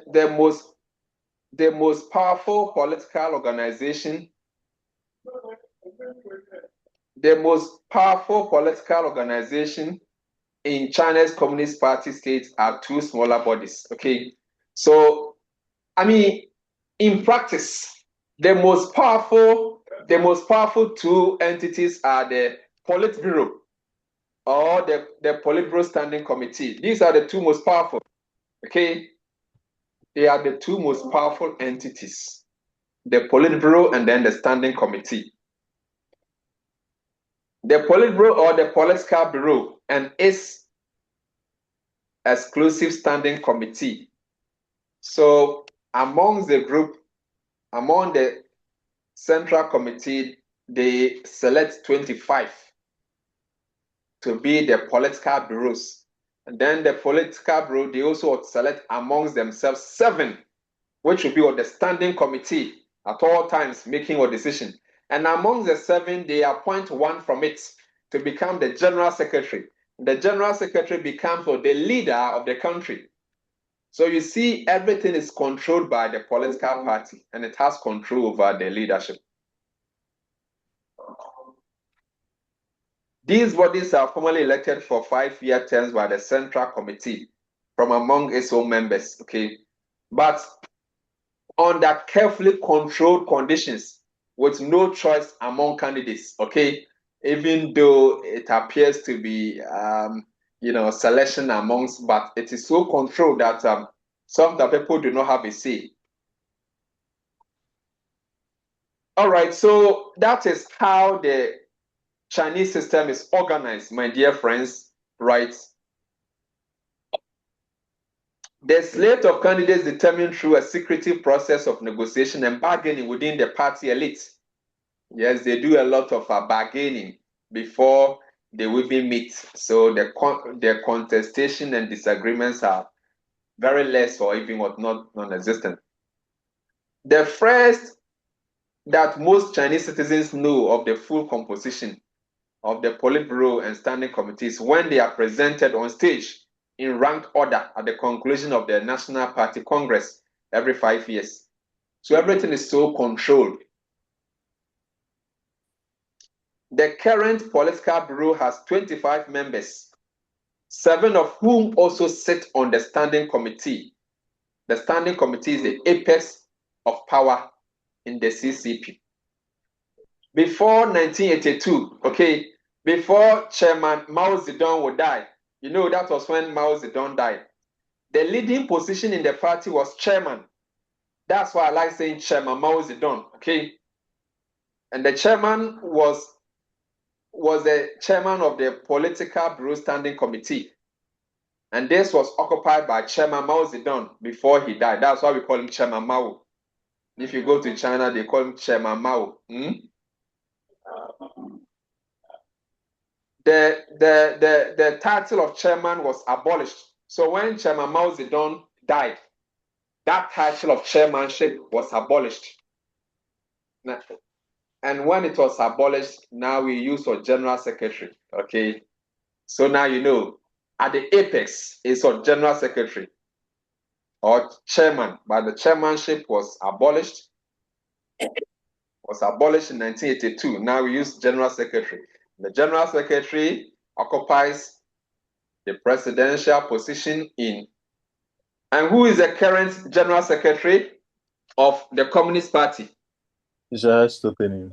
Sorry? Is it me? She. Who are those who read Xi Chinese? Jinping. Yes, in China we say she. Xi Jinping. Xi Jinping, okay. Xi Jinping is also the leader. The National Party Congress, okay, we've talked about this. Let's look at how the PRC is organized. The People's Republic of China, how is it organized in terms of their political institutions? State authority in China is formally vested in a system of people's congresses. That begins at the top with the National People's Congress, which is a complete separate organization from the National Party Congress. So the National People's Congress is like their legislature. You see, anything about China is what? The people's this, the national this, the people's this. Okay, it begins with the National People's Congress, which is completely separate from the National Party Congress. The NPC is China's national legislature, that is the National People's Congress. The NPC elects the president and vice president of China. The National People's Congress elects the president and vice president of China. But there is only one candidate chosen by the top leadership of the Communist Party for each office. Okay. The president's term is concurrent with that of Congress, and the Constitution sets a two-term limit. Two-term limit. 5 years, 5 years. Xi Jinping was awarded the third term. And so, well, he introduced some, you see, the Constitution set a two-term limit. But Xi Jinping, he amended it, and then he went for third term. Okay. And this was, 10th March 2023. Well, so he's in his third term, right? We will see whether he go for fourth term. Okay, and so that is that. Xi, 69, had himself named to a third 5-year term as party general secretary, breaking with the tradition under which Chinese leaders handed over power over a decade. Okay, but well, let's see whether he will entrench himself perpetually or after the third term. As head of state, the president meets and negotiates with other world leaders. But the office of president is largely ceremonial and has little executive powers. The president of PRC has always been a high-ranking CCP leader. That's the general secretary, okay, which we have mentioned that. So this is how China is organized. You have the executive branch, you have the president, vice president, and then you also have the legislative branch. You have the judicial branch. So when you are going through your notes, you pause here, and then you can see how the state is organized, okay? Then the relationship between the entities. The premier or the prime minister of the People's Republic of China has authority over the government for bureaucracy and policy implementation. The premier is formally appointed by the president with the approval of the National People's Congress. So the leadership of the Communist Party, if you like, the president or the general secretary, okay, will appoint somebody to the legislature. So look here, the leader, who is the secretary, will appoint somebody and will send the person to the legislative arm, the National People's Congress, for them to approve him to become what? The premier. The premier. And also what? The vice premier. That is what we're trying to say. But in reality, the Communist Party leadership decides which office members will serve as the premier or the president. The premier directs the state council, which is something like what? The cabinet, okay? The cabinet. So this is what? The state council. All these are controlled by the Communist Party. The state council, which is something like the cabinet in the presidential parliamentary system. So here we are, my dear friends. You have the general secretary or the president Xi Jinping here. Now, the party controls the government and society. We mentioned that. CCP uses a web-like system. So the party controls the entire society. Almost all key government officials are also party members, which means their first loyalty is to the party. The Communist Party controls the policy process through party organizations. So in every government organization, you have what? You have membership of the Communist Party. They also have an association there. So let's say GRA. If you go to GRA today, you have what? A branch of the Communist Party there. They want to ensure that the executive of GRA, they are abiding by the doctrines of the Communist Party. So they form, like if you come to the University of Ghana, the Communist Party will have what? An organization within the University of Ghana, okay, to parallel the university management system to ensure that management is going by the ideals or principles of the Communist Party. Clearly, that is how China operates. So they have a parallel government. They have parallel organizations, okay, in government agencies at all levels. If you go to the local government, you have for the party paralleling there. For example, each provincial government works under the watchful eye of a provincial party committee. There's a party committee watching to ensure that they go by the ideals of the CCP. The Communist Party also maintains effective presence inside every government organization through a leading party group that is made up of key officials who are also CCP members. So you see the 2,200 delegates, okay, the National Party Congress all over the country. When you go to their respective territories or areas, they have a role they play to ensuring that government agencies are going by the ideals of the party. They have what we call the organization departments.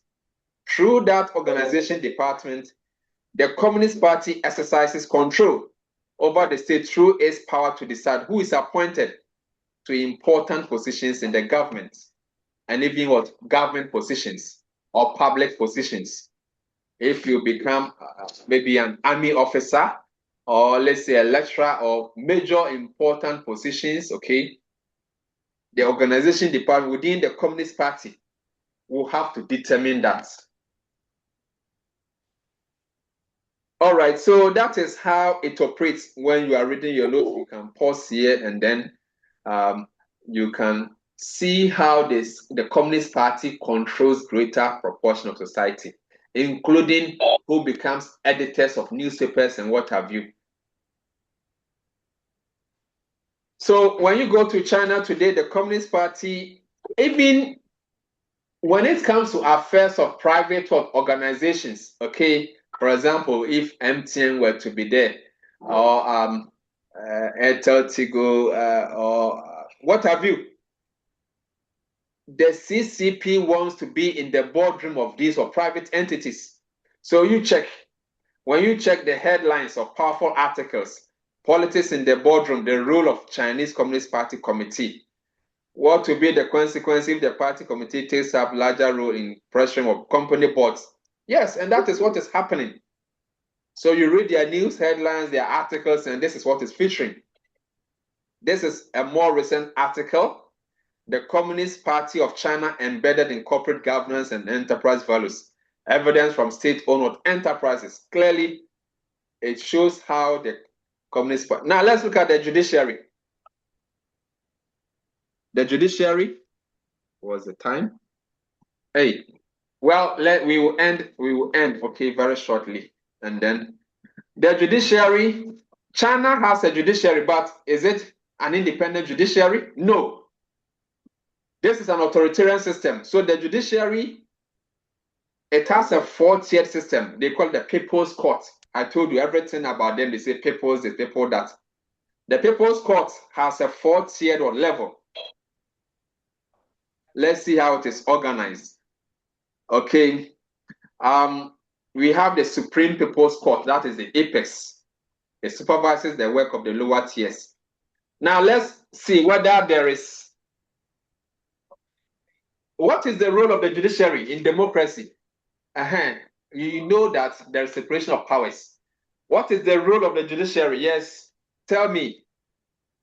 What is the role of the judiciary? If we say separation of powers and checks and balance, yes, justice. The judiciary, they are responsible for interpreting the constitution. For interpreting the constitution, fantastic. Okay, but in a typical authoritarian regime like PRC,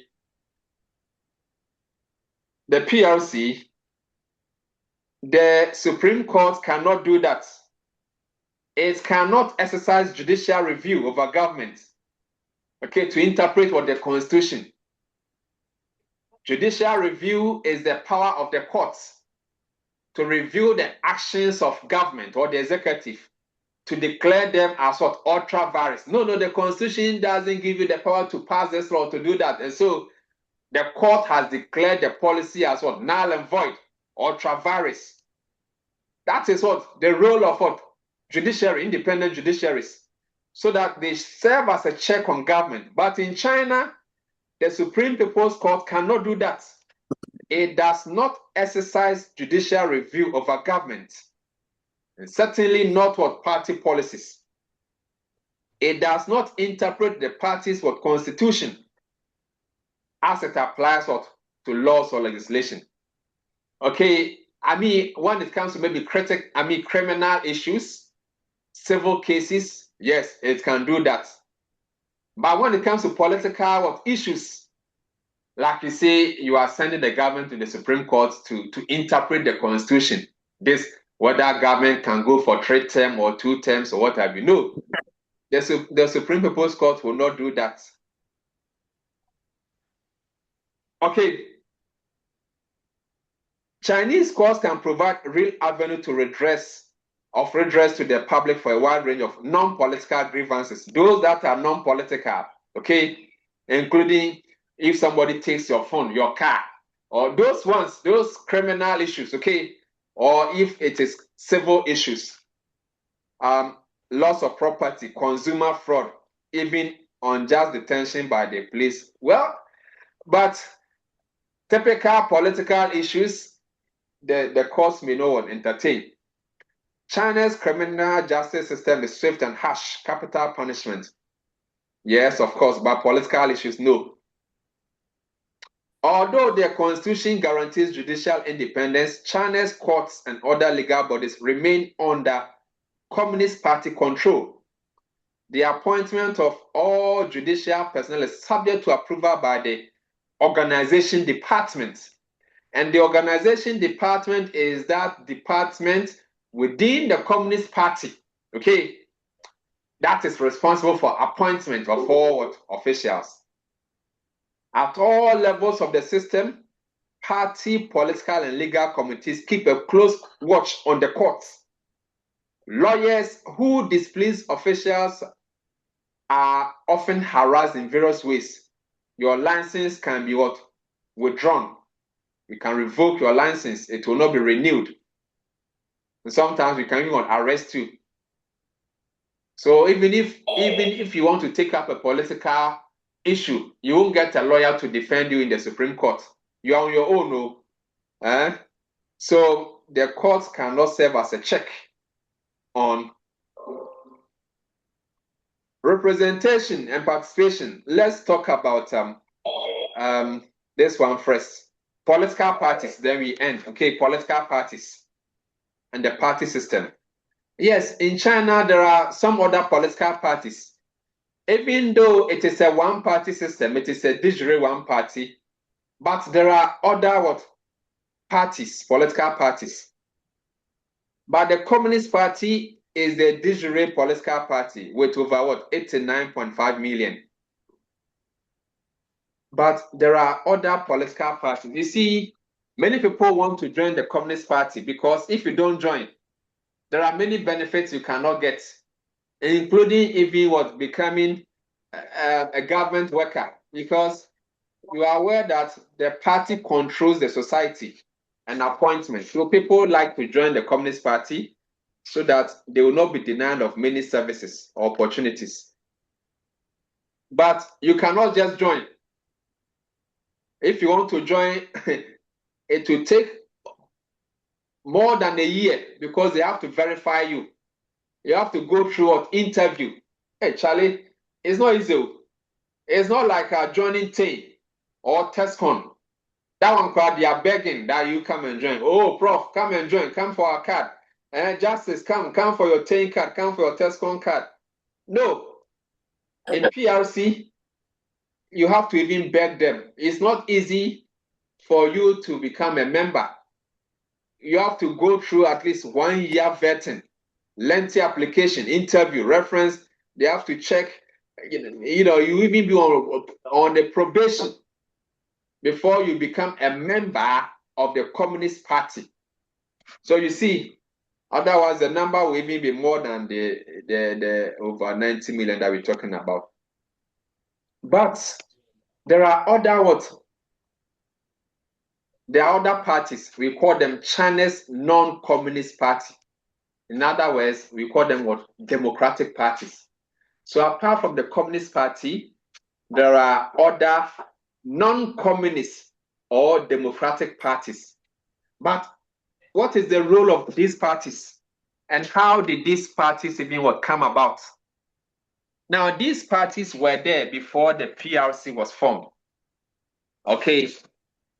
When was the PRC formed? Tell me, which year was the PRC formed? Justice. Which year was the PRC formed? Justice, are you there? 1912. Which year was the PRC formed? 1949, sorry. Hello. All right. That's it. That thing is here. So PRC was formed in 1949. And before PRC was formed, these parties were in existence. So when the PRC got formed, they didn't want to disband the political party. So they are there. But what they can do is so restricted. Okay. They are not there to wrestle power with CCP, but they are just there to serve as maybe interest groups, okay, or pressure groups, but not as what? Political entities, so-called. They are officially referred to as China's democratic parties, which is said to be another example of socialist democracy in the PRC. Well, each non-communist party represents a particular group in Chinese society, such as intellectuals and professionals. So, I mean, they are just like interest groups or pressure groups, but not political parties per se, okay? As political parties are formed to capture political power. These ones, they are not there as what? Political parties, but representing these relevant groups in society and to convince their groups to support what? The political system. That is why they are allowed. But these parties were all established before the founding of PRC, and they accept the guidance of the CCP. Okay, if you put all of them, about 6 of them, if you put all of them together, they are a little over 500,000. So you see, insignificant. Okay, 500,000. While the Communist Party is over 89 to 90 million, right? Their role is to provide advice to the Communist Party on non-political matters, okay? On non-political matters. And they generate support within their particular constituencies for CCP policies. Individual members of their groups may assume important government positions. But politically, these parties are relatively insignificant, and they function as little more than a loyal non-opposition. My dear friends, in PRC, new political parties are not allowed to form. You cannot go and form what? UP. What is UP in Ghana? Of course, that's the latest political party. Yes, Koku. What is UP? United Party. And who is the founder? Who is the founder? Who is the founder? Sorry. Yeah, Samuel. Is it Chada Asaribediako? Ah, if people, you don't know Alan Cash. The Afafonto movement. Seba, there was a UP. Sorry. I mean, there was I'm talking about contemporary times, not the UP. I mean the UP and the MPP tradition. You know, not that one. I'm talking about recent times. I'm talking about recent times. The UP. Who is the founder? Alan Shermanton. Yes. And I'm saying that, you see, in PRC, you cannot form a new political party. Like you wake up today, you say you have formed UP. You wake up today, you say you have formed a Kwadonko party. What is a Kwadonko's party? Ghana Freedom what? Ghana Freedom Party, right? What is ODK's party? ODK's party, is it the LPG? Live or what? So they say what? LPG. Somihana Somiha Yankonkwa.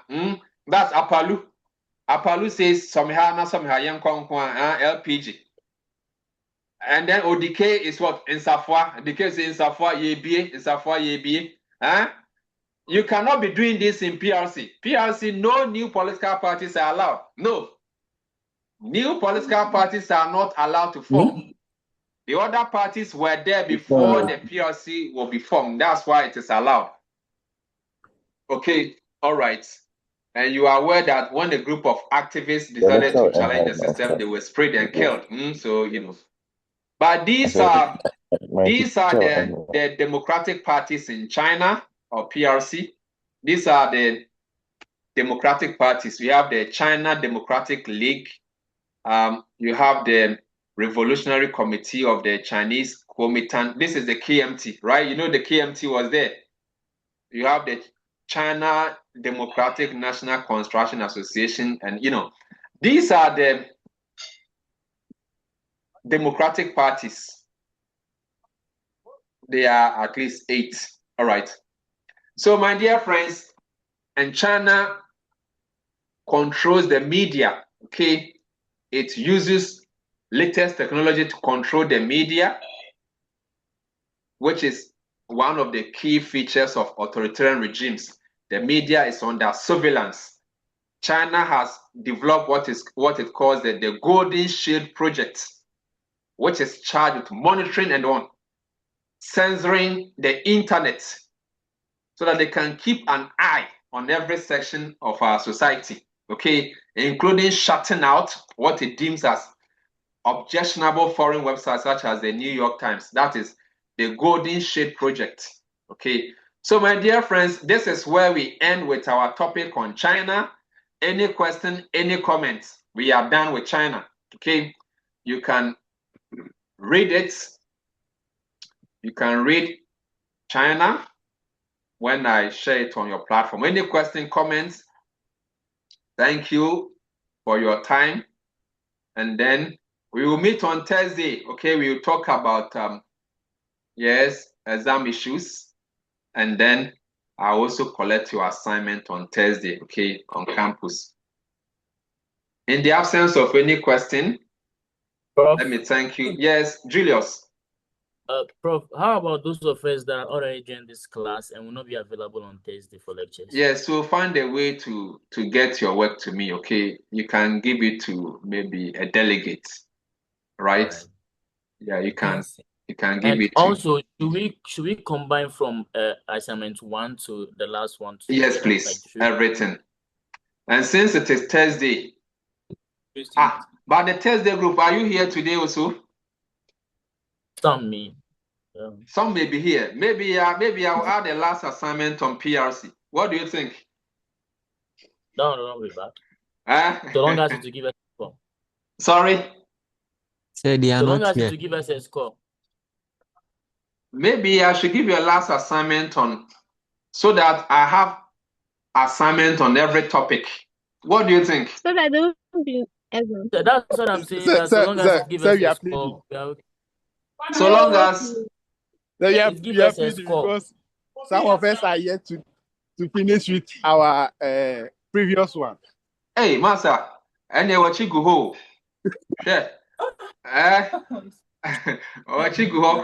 I'm thinking maybe I'll add another one, final one. So, but let's see. All right. You will hear from me whether I want to give a final one or not. But enjoy the rest of your week. Okay. Yes. This sir, we beg. Okay, thank you. Okay. Right. All right. Enjoy your week. Okay? Bye. Last one, sir. Last one. Yes, I like you. You are my friend.